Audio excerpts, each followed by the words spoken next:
Alright mga kabisik, bakit nga ba malagitik ang cylinder head ng ating mga motor?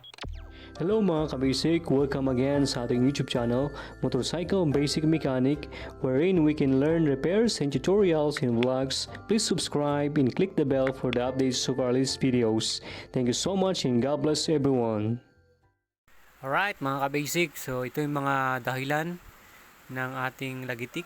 Yan, sa kanyang tappet screw at valve stem. Yan, yung dalawang yan, exhaust at saka intake. Diyan naglalagitikan ng mga valvula natin at tappet screw natin.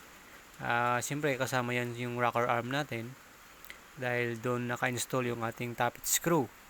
So ngayon siyempre yan gagamitan natin ng tamang valve clearance. Para sa akin mga kabasic, sa mga ganitong motor, Euro, Rossi, mga ganyan, mga China motors, sa mga 125, 150, 175 ay kalimitan yan mga 0.05 mm. Okay, so mga iba naman ginagawang 0.07 or 0.08. So depende naman sa inyo yan at gayon din sa sitwasyon ng motor na sinutune up natin. Pero ngayon ay gagamitan ko siya mga kabasic, itong Euro 150 ng 0.05 mm. Okay? So yun yung ating gagamitin. Pero ako muna mga kabasic, ang ginagawa ko, syempre inuuga ko yung mga yan ating tappet screw natin, yung kanyang clearance, at sinusubukan ko yung clearance niya. Okay? Kung gaano ba kalawak yung clearance na meron siya bago ko siya i-adjust sa tamang clearance. Para alam ko yung itsura at kailangan may adjust. Kasi halimbawa, tinisting ko yan, no? Halimbawa, nasukat ko yan ng 0.08 yung kasya. Pero anyway, dyan 0.15 kumasya siya, no? So, talagang malawak siya. So, halimbawa, ganun, 0.15 yung nasukat mo, ganun siya kalagitik nung pinakinggan mo, no? Bago mo siya tune up. So, ngayon, siyempre, mag-a-adjust ka ngayon ng 0.05 or 0.07 or 0.08. Ngayon ay obserbahan mo ngayon yung pagbabago ng kanyang lagitik. Kung umayos ba, then good. Kung hindi, hindi mag-adjust ka muli ng ibang clearance. Alright, so para sa akin ang gagamitin ko is 0.05 mm. Okay? Both intake and exhaust. Alright? So yun ang gagawin natin sa motor na ito. So napakadali lang naman mga kabasic. Siyempre, luwagan natin yung nut ng ating tappet screw. Gamit tayo ng 10 mm. Pag naluwagan na yan, siyempre ilagay natin yung ating filler gauge.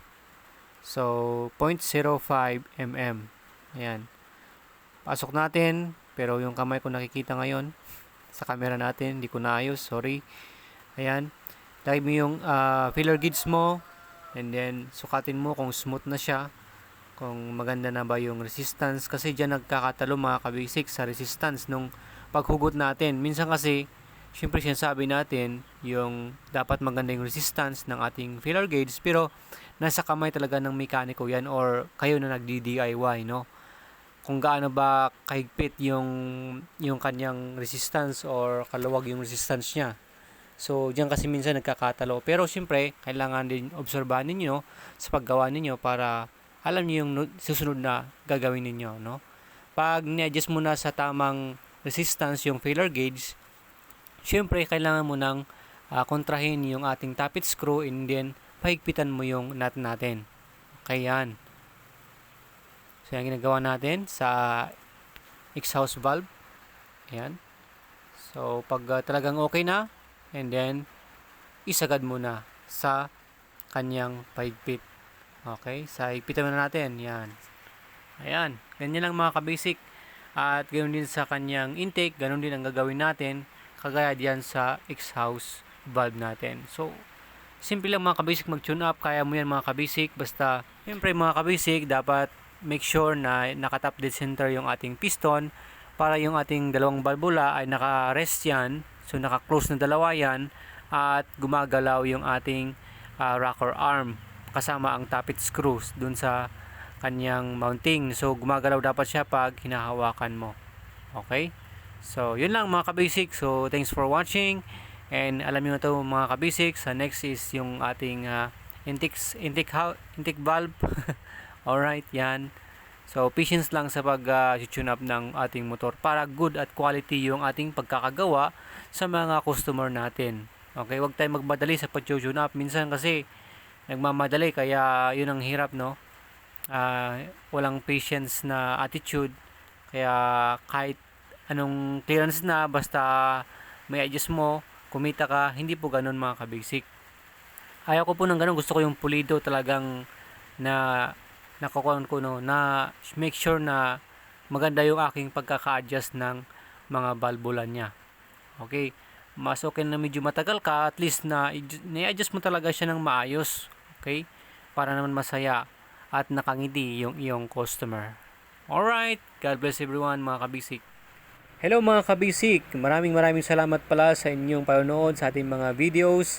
At gayon din, kung gusto niyo pong mag-share ng konting blessings sa ating channel, meron po tayo dito sa ating channel na super thanks na tinatawag sa ating YouTube channel. Ito po yung ating option. Meron po diyang like.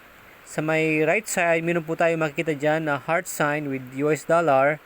Yung sign niya, pwede nyo pong i-click yan. At kung gusto nyo mag-donate ng something na makatulong din sa atin, sa ating channel, kayo na po ang bahala na magpumili dyan kung ilan po yung pwede nating i-donate sa ating channel, at makatulong din kayo sa akin, at makatulong din tayo sa mga iba din na kapwa nating mga rider at mga nagdi-DIY at mga kapwa nating mechanic.